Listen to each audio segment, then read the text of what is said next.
part 2 of the post-closing training. So now that we've gone through all of the screens, let's take a look at some of the reports and forms that you'll be using.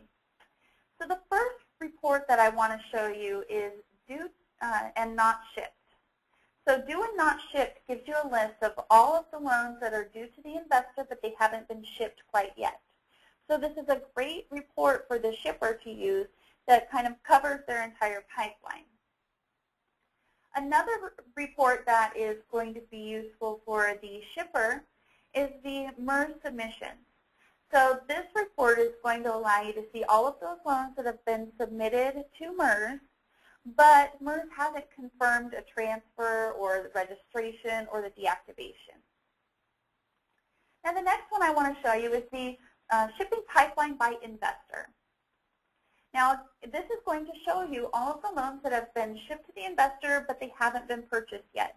So we're still waiting on prior to purchase conditions to be cleared, but this is a really great report that allows the shipper to kind of see, well, what are we still waiting on from the investor. We also have the prior to purchase conditions.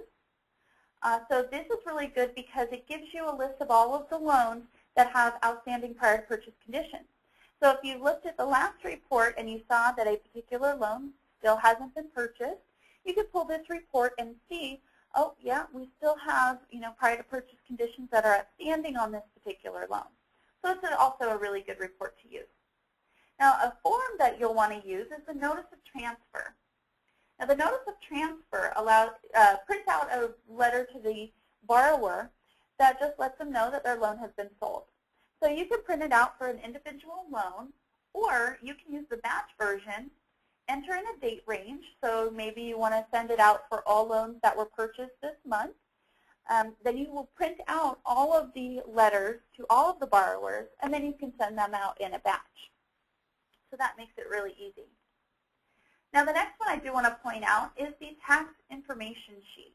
And this contains just that. It's a tax information sheet that the shipper can send to the investor.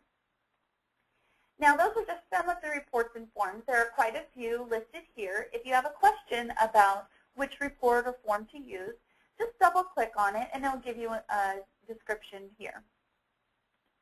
Now let's take a look at some of the work queues that you'll be using. So if you click on the work queue and tasks icon, you'll see a list of different work queues that you can choose from.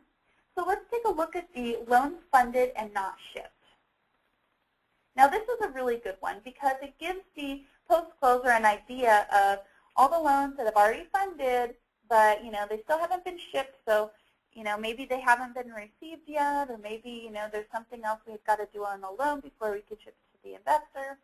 So the user can just double click on any of these loans and pull it up in ProLender to see what they need to do on it.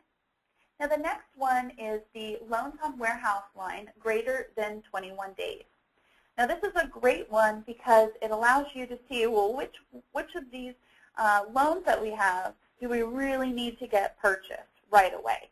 Because the longer they stay on the warehouse line, the more it costs the company.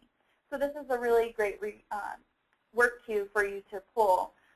And again, you can just double click on the loan in the list to view it.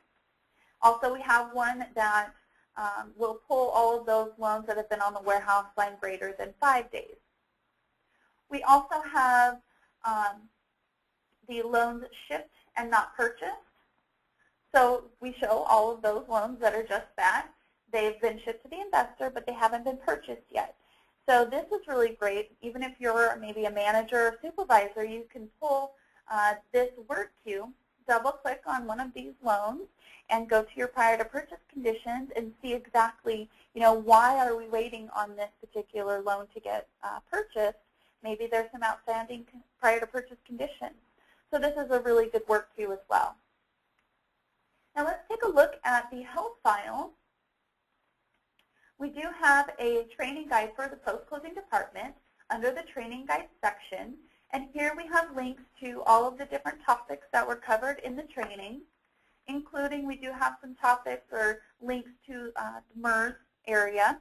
But of course, we do have a separate training for the MERS interface. So if you do have further questions, feel free to browse through this post-closing post-closing training guide.